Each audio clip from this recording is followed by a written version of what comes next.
diharapkan kemudian pemerintah dan DPR dalam menyusun satu peraturan tidak bisa hanya melihat pada satu sisi.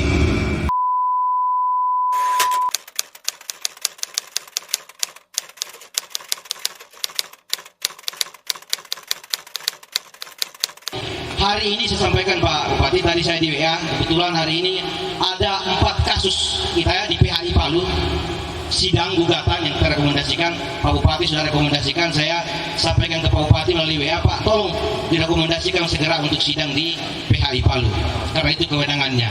Nah kita bisa bayangkan kalau sidang ini dilakukan berkali-kali di Palu, ya berkali-kali mereka pergi menghadiri, belum lagi saksi tidak datang, perusahaan tidak datang, diulang terus-menerus. Nah titipan kawan-kawan buruh kiranya, karena di undang-undang itu dibenarkan, kebetulan Kak Ahmad ini dari Komisi 3 bidang hukum, Pak Anwar juga dari Komisi bidang ketenagakerjaan, kiranya di Morowali bisa dihadirkan pengadilan hubungan industrial. Itu sangat dimungkinkan undang-undang. Tinggal political will dari pemerintah Provinsi Sulawesi Tengah untuk bersungguh-sungguh menggunakan kewenangannya dalam rangka pengawasan di provinsi, di Kabupaten Morowali. Ini harapan.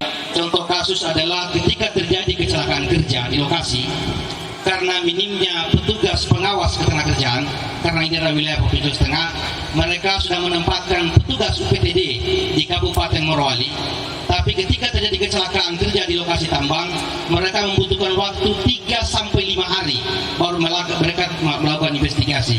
Bisa kita bayangkan kalau kecelakaan hari ini 4 hari kemudian baru mereka datang, sudah tidak ada barang bukti di lokasi. Ketika kami tanya apa alasannya, katanya kami harus menjangkau 5 kabupaten untuk melakukan pengawasan. Alasan mereka. Dan ini kami ke provinsi untuk bertanya kepada Kadis Provinsi. Kami sampaikan Pak, tolong dimaksimalkan pengawas ketenagakerjaan di Morowali. Jadi nanti itu sudah masuk dalam sanksi pidana. Kalau sekarang ini perselisihan perdata. Kalau sekarang itu sanksi pidana itu. Kalau ada perusahaan, jadi Pak Muli, Pak Jinglung, itu jangan coba-coba lagi sekarang ini macam-macam yang karyawan itu bisa dipidana. Nah, ini. Jadi insya Allah nanti saya akan laporkan juga di Komisi 9 ya, Menteri Tenaga Kerja soal bagaimana kita butuh ya pengawas tenaga pengawas di Kabupaten Morowali ini secepatnya. Jadi insya Allah juga lebih cepat lagi Pak Ahmad Ali nanti akan saya minta bantuan, karena ketua fraksi, ketua Komisi 9 itu Ibu Estelita itu anggotanya Pak Ahmad dari Nasdem. Pokoknya itu kalau anak buahnya Jimat itu kalau kami sidang dan beliau yang pimpin, selesai semua urusan. Nah, nanti beliau yang karena saya biasa kalau ada kepentingan saya WA beliau, Kak, ini ada kepentingan saya sama ketua komisi. Nah, beliau lagi perintahkan ketua komisinya, urus itu, saya punya adik. Kira-kira begitu Bapak Ibu sekalian. PHK, terus dalamnya ada pesangon. Di Undang-Undang Omnibus Law ini diatur secara rinci. Kalau dulu memang, ini sekarang kan menjadi buruh, bukan buruh sih, serikat buruh yang kemudian hari ini mencoba melakukan mobilisasi untuk menuntut hak-hak buruh. Jadi tidak benar bahwa di Undang-Undang Omnibus Law itu tidak mengatur tentang pesangon. Di 32 kali, di Undang-Undang Cipta Kerja ini mengatur hanya 25 kali. Kenapa kemudian itu tidak diatur 32 kali? Karena dari hasil riset yang dilakukan oleh berbagai lembaga termasuk pemerintah dan DPR, ternyata ada puluhan ribu orang dan bahkan ratusan ribu buruh yang pernah ter-PHK-kan, yang kemudian menuntut haknya di perselisihan di pengadilan buruh. Ternyata hanya 7% yang bisa menerima hak-haknya. Termasuk di Morowali ini ada begitu banyak orang yang hari ini sedang berperkara dengan majikannya, dengan perusahaannya tentang pesangon tersebut. Karena kenapa? Undang-Undang 13 itu tidak mengatur tentang sanksi, yang ada hanya mediasi dan lain-lain. Nah maka kemudian di Undang-Undang Cipta Kerja ini kami atur memberikan pesangon 25 kali. 25 kali bagi karyawan atau buruh yang di-PHK-kan oleh atau diberhentikan oleh majikan dan pemberi kerjanya. Tapi di ayat 2 diatur jelas bagi pemberi kerja, majikan yang tidak melaksanakan kewajibannya menurut pasal 1, ayat 1 itu diancam hukuman pidana 4 tahun.